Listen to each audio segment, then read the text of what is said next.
서로 인사하겠습니다. 잘 오셨습니다. 사랑합니다. 축복합니다.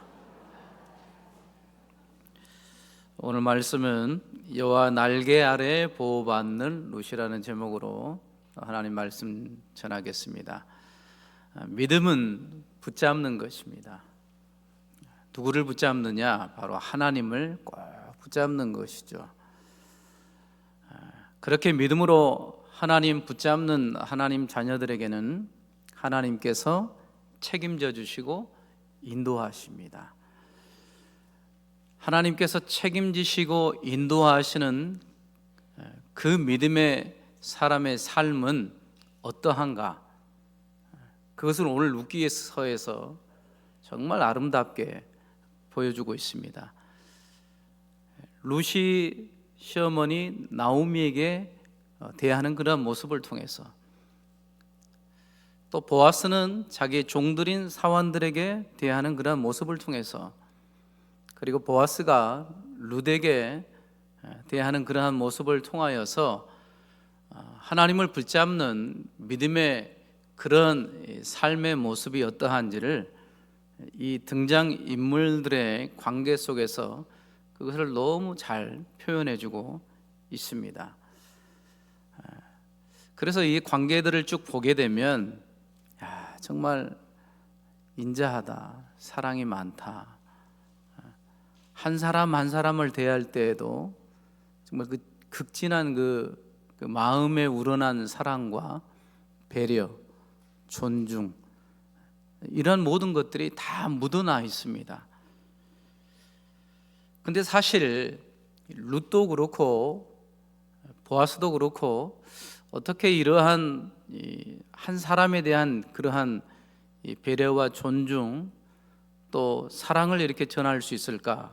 그것을 생각해 본다면 이들의 삶의 밑바탕, 이 근저에는 하나님의 헤세드가 있습니다. 헤세드가 무엇이냐면 하나님의 인자하심, 하나님의 자비하심, 하나님의 긍휼, 하나님의 사랑, 그게 다 들어가 있다고 생각을 하면 됩니다.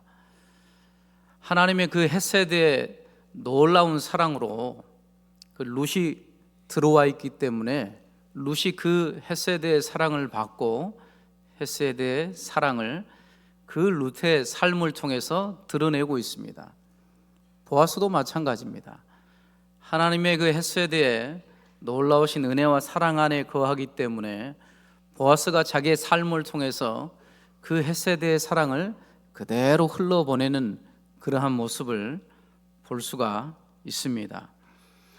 이 은혜는 받을 수 없는, 자격 없는 자에게 주시는 그러한 이 호의와 사랑인데요, 이것을 조금 더 풀어본다면 그 호의를 베푸는 사람의 마음속에 사랑과 긍휼함이 가득 차서 베풀지 않고서는 견딜 수 없는 심정을 말합니다. 그렇기 때문에 그 사람의 마음속에 긍휼과 사랑이 꽉 차 있는 거죠. 그래서 그 사랑과 긍휼이 흘러가게 되는 것이죠.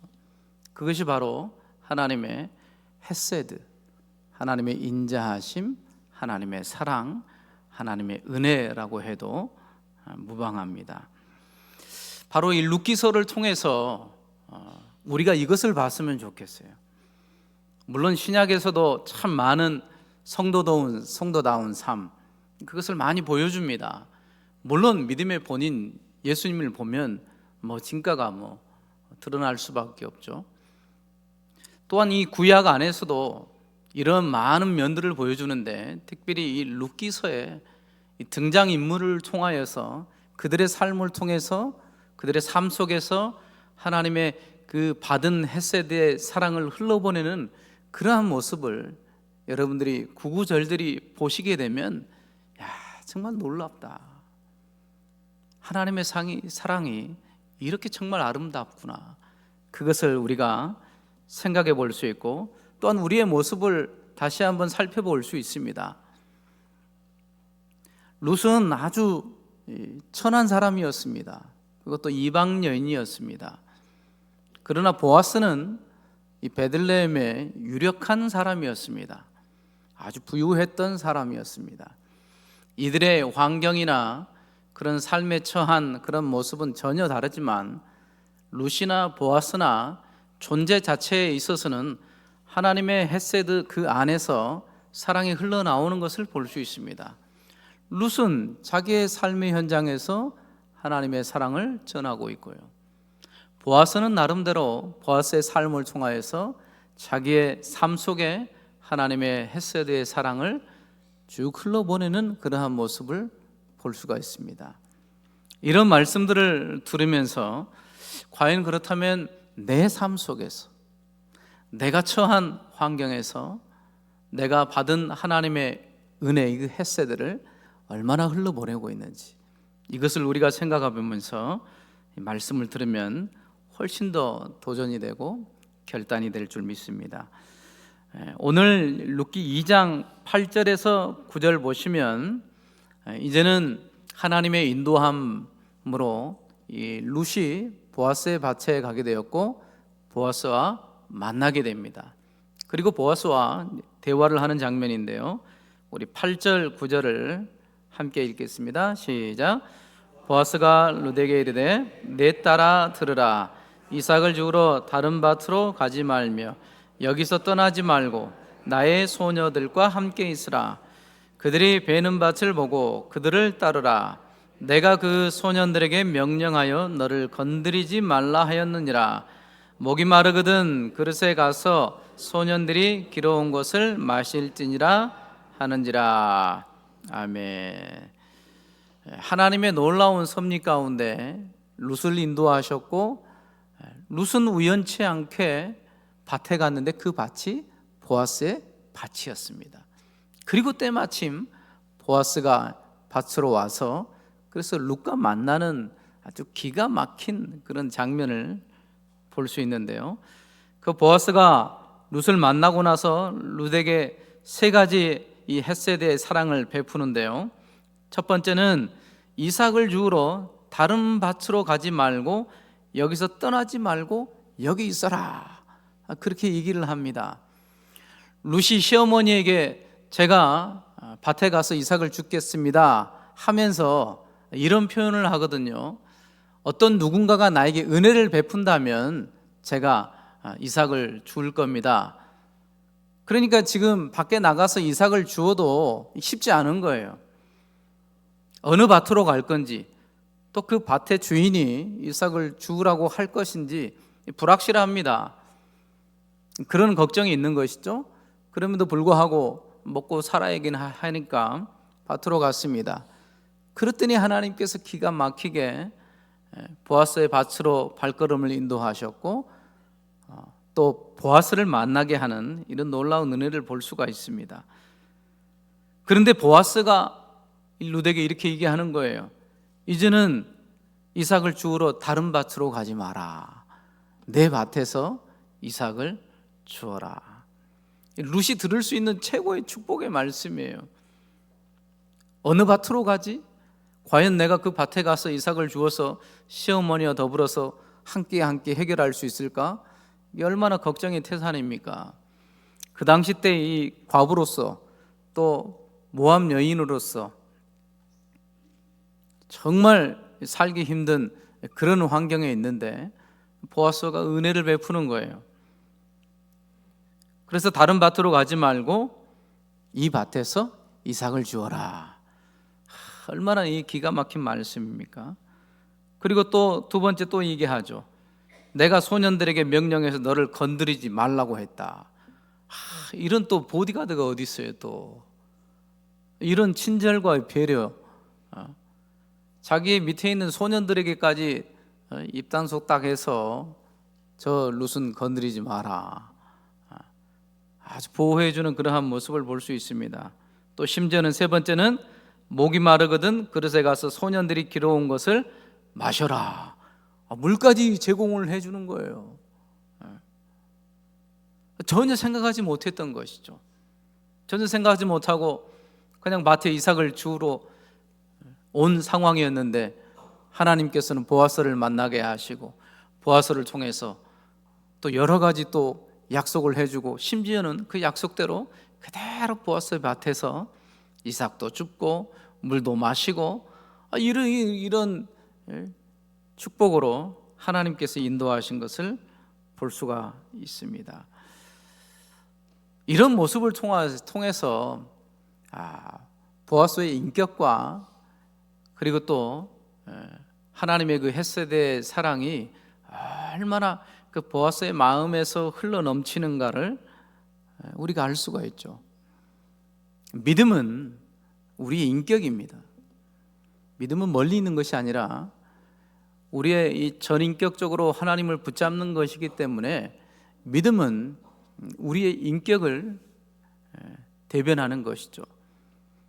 그래서 우리가 한 사람 누군가를 만났을 때 그 사람에 대해서 전인격적으로 이 보아스처럼 그 사람에 대해서 존중해주고 배려해주고 그 영혼을 지극히 사랑하는 마음으로 그 사랑의 마음으로 대하는 그러한 모습이 바로 하나님의 헷세대를 알고 헷세대의 사랑 안에서 흘러보내는 그러한 사람인 것을 우리에게 말해주고 있습니다. 그래서 하나님을 믿는 사람들은 천하보다 귀한 한 영혼을 가장 소중히 여기는 것이죠. 빈부귀천 남녀노소를 할 것 없이 한 사람에 대해서 지극히 사랑해주고 또 그 사람에 대해서 존중해주고 배려하는 것이죠. 바로 이러한 모습이 보아스의 모습이고, 단순히 보아스의 모습이 아니라 하나님을 신실하게 믿는 믿음의 그러한 우리의 삶의 모습이어야 되는 것을 우리에게 나타내 보여주고 있습니다. 여러분들 잘 알 수 있겠죠? 너무 무거운가요? 지금 목사님은 지금 아멘을 하셨어요. 우리가 그렇게 해야 됩니다. 쭉 말씀드리겠지만 아직까지는 마음속에 아이고 저거는 너무 힘들다, 너무 어렵다. 물론 어렵죠. 쭉 말씀을 풀어서 쓰면서 우리가 그렇게 될 수밖에 없다라는 것을 또 논증해 보이도록 하겠습니다. 어찌됐든 이 보아스는 룻에게 이 극진한 사랑을 베푸는 것을 볼 수 있습니다. 그리고 룻기 2장 10절에 보면 그 사랑을 받고 룻이 이제 보아스에게 다시 이제 말하는 대목인데요. 10절을 읽겠습니다. 시작. 룻이 엎드려 얼굴을 땅에 대고 절하며 그에게 이르되 나는 이방 여인이거늘 당신이 어찌하여 내게 은혜를 베푸시며 나를 돌보시나이까 하니. 아멘. 룻이 듣기에도 너무 과분한 거예요. 전혀 생각하지 못했는데 이 보아스의 넘치는 사랑과 극진한 친절과 이런 배려심은 너무 큰 은혜였던 거죠. 그래서 룻이 엎드려서 땅에 얼굴을 대고 보아스에게 얘기합니다. 저는 이방 여인입니다. 모압 여인이잖아요. 이스라엘 백성도 아니에요.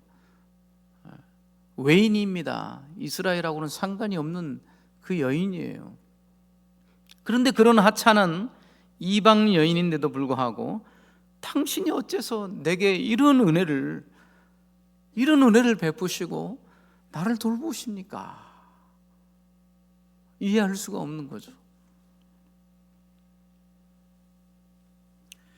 과부이면서 이방 여인이었던 그녀에게 보아스가 베푸는 그 헷세대 이런 은혜는 사실은 우리도 이해가 안 됩니다. 어떤 부분에서 이해가 안 되죠? 우리도 하나님의 사랑을 우리도 생각해 보면 여기서 이해되는 사람 아무도 없어요.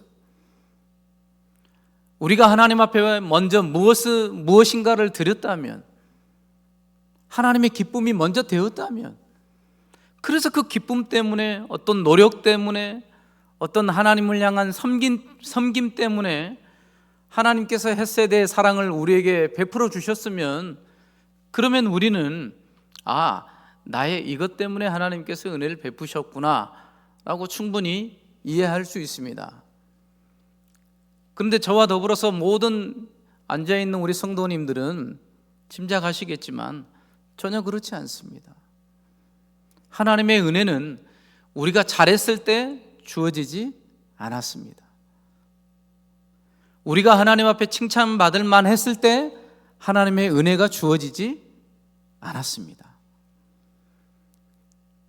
전혀 하나님 앞에 기쁨이 되지 못했고 하나님과는 상관없이 불순종하며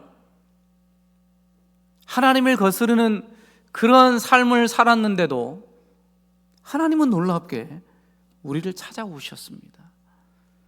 그리고 우리의 손을 잡아주셨습니다. 하나님이 놀라운 은혜와 사랑으로 우리에게 호의를 베풀어 주신 거예요. 이것을 이해할 수 있는 사람은 아무도 없습니다. 사도 바울도 본인이 받은 은혜를 이렇게 고백합니다. 디모데전서 1장 12절에서 15절입니다. 우리 함께 읽겠습니다. 나를 능하게 하신 그리스도 예수 우리 주께 내가 감사함은 나를 충성되이 여겨 내게 직분을 맡기심이니 내가 전에는 비방자요 박해자요 폭행자였으나 도리어 긍휼을 입은 것은 내가 믿지 아니할 때에 알지 못하고 행하였음이라. 우리 주의 은혜가 그리스도 예수 안에 있는 믿음과 사랑과 함께 넘치도록 풍성하였도다. mit보다 모든 사람이 받을 만한 이 말이여 그리스도 예수께서 죄인을 구원하시려고 세상에 임하셨다 하였도다. 죄인 중에 내가 괴순이라. 아멘. 사도 바울도 하나님의 이 헷세대의 은혜와 사랑을 받고 그 받은 은혜와 사랑을 생각해 보건대 도저히 이해가 안 되는 거예요. 사도 바울 자신은 하나님을 몰랐을 때 비방자였어요. 박해자였습니다. 폭행자였습니다. 하나님의 교회를 거스르고 예수 믿는 사람들을 잡아다가 죽이는 그런 극악한 살인자였습니다. 그런데 놀라운 사실은 그런데도 불구하고 하나님의 은혜는 임했다라는 거예요. 근데 이렇게 표현하죠. 우리 주의 은혜가 그리스도 예수 안에 있는 믿음과 사랑과 함께 넘치도록 풍성하였도다. 그냥 은혜가 임한 것이 아니라 그 예수 안에 있는 믿음과 사랑과 함께 넘치도록 풍성하였대요. 이 셈이 안 되는 거예요. 셀 수 없는 하나님의 사랑과 그 은혜가 넘쳐버린 거예요. 이해할 수가 없습니다. 이것이 바로 헷세대의 사랑입니다. 우리가 죄인 되었을 때에 하나님께서는 죄인 된 우리를 살려주시려고 자기 아들 예수 그리스도를 이 땅에 보내셨습니다. 그래서 아까 전에 읽었듯이 사도 바울도 고백합니다. mit보다 모든 사람이 받을 만한 이 말이여 그리스도 예수께서 죄인을 구원하시려고 세상에 임하셨다. 구약과 신약의 전체 이 성경 말씀 중에 이 최고의 말씀입니다. 가장 하나님의 헷세대 사랑을 보여주는 대목이기도 하죠. 그리스도 예수께서 죄인을 구원하시려고 세상에 임하셨다. 의인을 구원하려고 온 것이 아니라 죄인 된 우리를 구원하려고 오셨다라는 거예요. 이미 우리는 죄인 되었습니다. 우리는 형벌받아 지옥에 멸망받을 그런 죄인들입니다. 근데 하나님은 그리스도 예수 안에서 이 사랑과 은혜를 넘치도록 부어주셨다라는 것이죠. 이게 헷세대의 사랑입니다. 그래서 우리는 이 헷세대의 사랑 안에 살고 있는 거예요. 우리는 그리스도 예수 안에 살아가고 있는 것입니다. 그렇기 때문에 그 사랑 안에 살고 있는 우리이기 때문에 그 받은 은혜와 사랑을 흘러보낼 수가 있어요. 예전에만 받았습니까? 지금도 그 하나님의 헤세드의 사랑은 지금도 여전히 동일하게 우리에게 향하고 있고 그 은혜 가운데 살아가고 있습니다. 앞으로도 동일하게 더 큰 은혜 안에서 우리가 이 헤세드의 사랑 안에 살아갈 겁니다. 믿으시죠? 그러니까 살아갈 수 있는 거예요. 우리의 힘으로 하는 것이 아닙니다. 우리의 어떤 노력으로 하는 것이 아니에요. 받은 사랑을 그대로 흘러보내는 것이죠. 그렇기 때문에 헤세드에 받은 은혜와 사랑을 전하는 것이 우리의 사명인 줄 믿으시길 바랍니다. 우리 한번 따라 할까요? 받은 사랑을 전합시다. 받고 있는 사랑을 전합시다. 네, 이것이 신자의 최고의 축복입니다. 구원받은 하나님의 자녀의 모습이라는 것이죠. 룻이 도저히 이해가 안 돼서 보아스에게 얘기하는 거죠. 어찌 나에게 이런 은혜를 베푸십니까? 그랬더니 보아스가 다시 대답합니다. 룻기 2장 우리 11절과 12절을 함께 보겠습니다. 시작. 보아스가 그에게 대답하여 이르되 내 남편이 죽은 후로 시어머니에게 행한 모든 것과 내 부모와 곡을 떠나 전에 알지 못하던 백성에게로 온 일이 내게 분명히 알려졌느니라. 여호와께서 내가 행한 일에 보답하시기를 원하며 이스라엘의 하나님 여호와께서 그의 날개 아래 보호를 받으러 온 내게 온전한 상 주시기를 원하노라 하는지라. 아멘. 왜 보아스가 굳이 다른 여인도 많은데 룻에게 이러한 사랑과 은혜의 호의를 베풀었을까? 그 이유가 있었어요. 특별히 그 이유가 오늘 읽었던 말씀이죠. 네가 네 남편이 죽은 후로 네가 시어머니에게 행한 모든 것, 그리고 여기로 이 이스라엘로 온 것까지 내가 분명히 알았다. 그 믿음의 소식이 딱 들린 거예요. 그거를 듣고 보아스가 감동을 받았습니다. 야, 어쩜 이방 여인인데도 저 이방 여인의 저 믿음의 모습이 정말 아름답다. 호의를 베풀지 않을 수가 없어요. 지갑이 열립니다. 마음이 열리고 모든 것을 다 주고 싶어요. 하나님의 헤세드의 사랑으로 가득한 사람은 다 열어서 주고 싶은 거예요. 어떤 한 사람이 믿음으로 하나님을 섬기며 믿음으로 걸어가는 그런 묵묵한 모습을 보면 정말 다 주고 싶어요. 얼마나 멋지고 아름다운지요. 그러면서 보아스가 룻에게 얘기합니다. 여호와께서 내가 행한 일에 보답하시길 원하며 이스라엘의 하나님 여호와께서 그의 날개 아래에 보호를 받으러 온 너에게. 참 이거 아름다운 표현을 썼습니다. 이스라엘의 하나님 여호와께서 그의 날개 아래에 보호를 받으러 온 너에게 온전한 상 주시기를 원한다. 이 룻이 믿음으로 탁 붙잡고 시어머니를 따라서 온 것인데, 근데 보아스는 어떻게 표현합니까? 그런 믿음으로 붙잡고 온 그러한 모습 자체가 이스라엘의 하나님 여호와께서 그의 날개 아래에 보호를 받으러 온 너다. 그렇게 얘기합니다. 우리의 믿음의 삶은요, 바로 이런 겁니다. 여호와의 그 날개 아래에 보호를 받으러 온 거예요. 믿음의 삶은.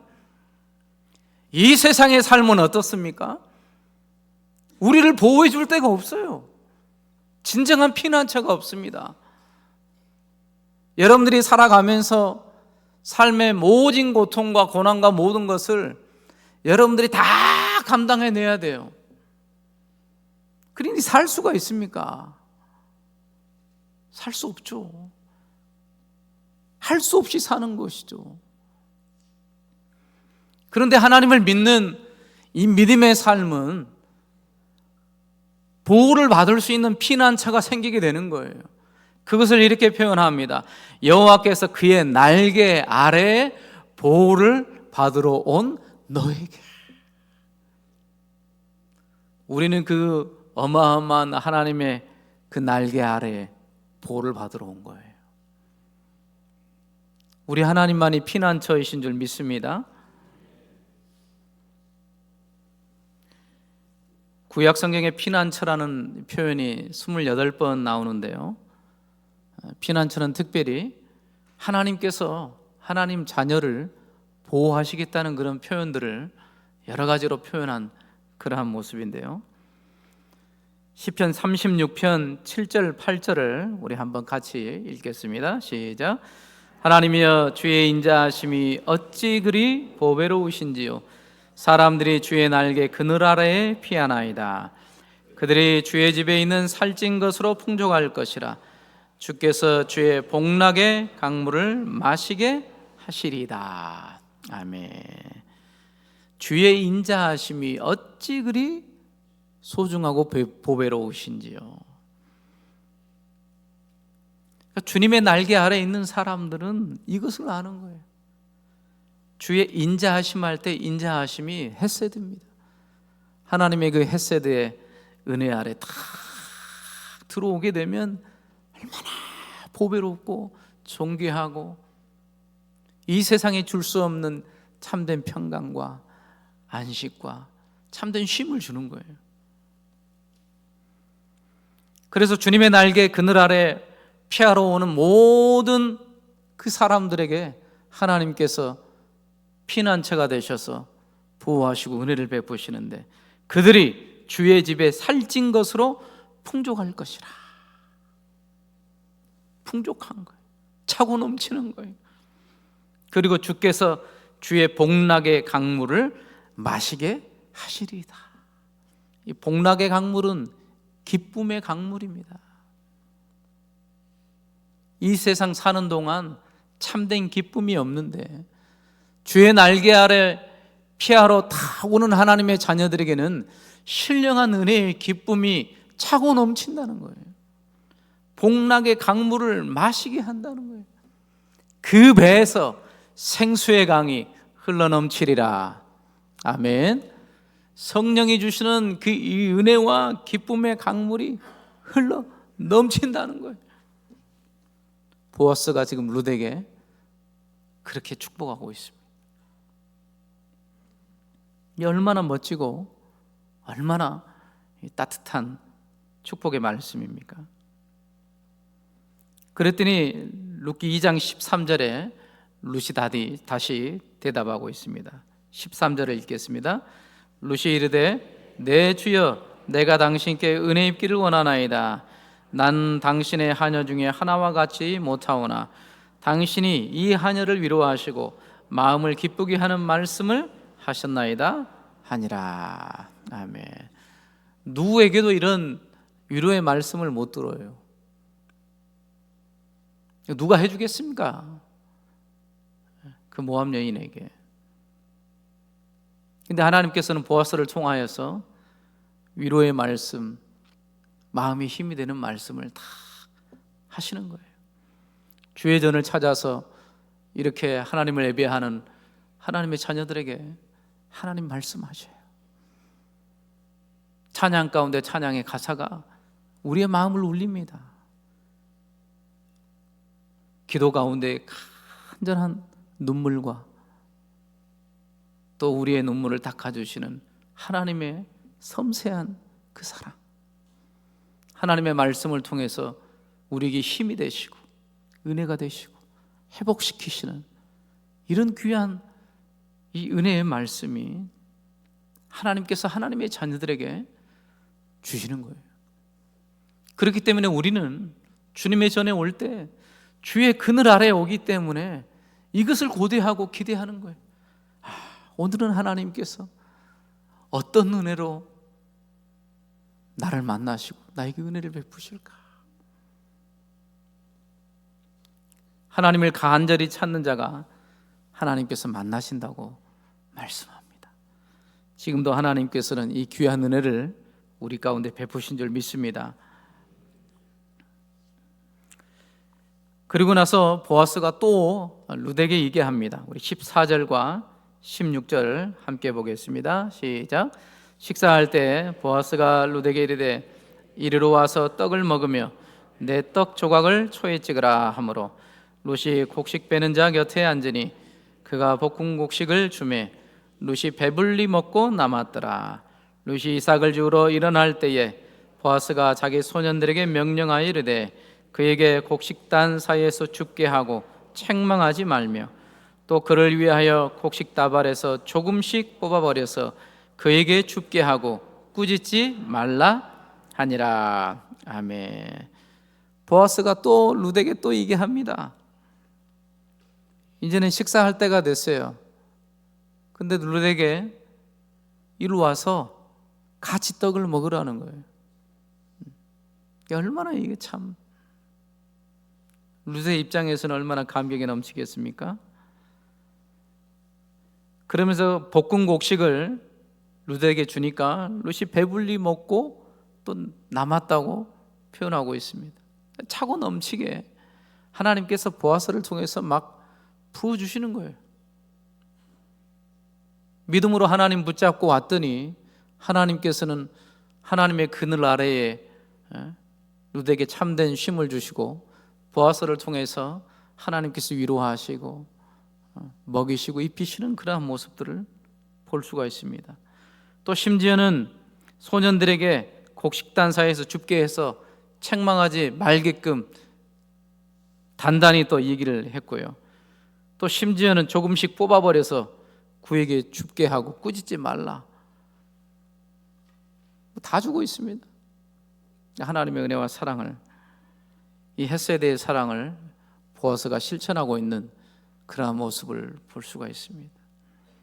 우리도 받은 사랑을 쭉 실천하고 우리를 통해서 흘려보낼 때 하나님의 은혜와 사랑을 모르는 그 사람들이 우리가 베푸는 그 사랑 때문에 얼마나 기뻐하고 그들이 살 소망을 갖고 힘을 얻고 용기를 얻는다면 우리는 다 한 것 아니겠습니까? 이러한 이 은혜의 삶 우리가 살아야 될 줄 믿습니다. 로마서 8장 우리 32절을 함께 읽겠습니다. 자기 아들을 아끼지 아니하시고 우리 모든 사람을 위하여 내주시니가 어찌 그 아들과 함께 모든 것을 우리에게 주시지 아니하겠느냐. 아멘. 하나님께서는 독생자 예수 그리스도를 우리에게 주셔서 우리를 구속하셨습니다. 그런데 거기서 멈추지 않고 그 아들을 주신 그 하나님께서 우리에게 모든 것을 주시지 않겠느냐. 하나님의 헷세대의 사랑은 끝이 없는 거예요. 끝이 없는 거예요. 하나님께서 재산이 얼마나 되실까요? 물어보면 제가 이상한 거죠. 끝이 없습니다. 끝이 없어요. 하나님 자녀들에게 주시는 이 풍성한 이 헷세대의 은혜와 호의는 끝이 없는 거예요. 끝이. 아들을 주시니가 우리에게 모든 것을 주시지 않겠느냐. 그것이 하나님의 마음입니다. 그 하나님의 마음과 눈이 여러분들에 향하고 있습니다. 언제든지 하나님 자녀들에게 필요한 모든 것들을 공급하시고 앞으로도 여전히 책임져 주시고 인도하실 겁니다. 우리는 그 헷세대의 사랑을 받아서 여전히 우리의 삶의 자리에서 그 헷세대의 사랑을, 받은 사랑을 흘러보내는 거예요. 그것이 믿음의 삶입니다. 그것이 진짜 하나님의 사랑을 받은 신자의 모습이에요. 그것을 가르쳐주고 있습니다. 여러분들 마음을 넓게 여십시오. 생각을 넓게 하십시오. 움켜졌던 것을 내려놓으십시오. 여러분들이 하나님의 통로가 되시고 도구가 되십시오. 받은 사랑을 흘러보내십시오. 수많은 사람들이 그 사랑 안에서 살게 되고 은혜를 받게 되고, 그리고 결국에는 여호와의 그늘 아래에 피하러 올 거예요. 그분들이. 이것을 바라보십시오. 그래서 오늘 또 헷세대의 사랑으로 베푸신 그 은혜를 기억하시길 바랍니다. 잊어서는 안 됩니다. 감동이 되시면 바로 흘러보내셔요. 그 하나님의 은혜를 절대 까먹지 마시고 잊지 마시고 여러분들의 삶을 통해서 흘러보내는 복되고 귀한 영광되게 우리 식구들 되시길 소망합니다. 기도하시겠습니다.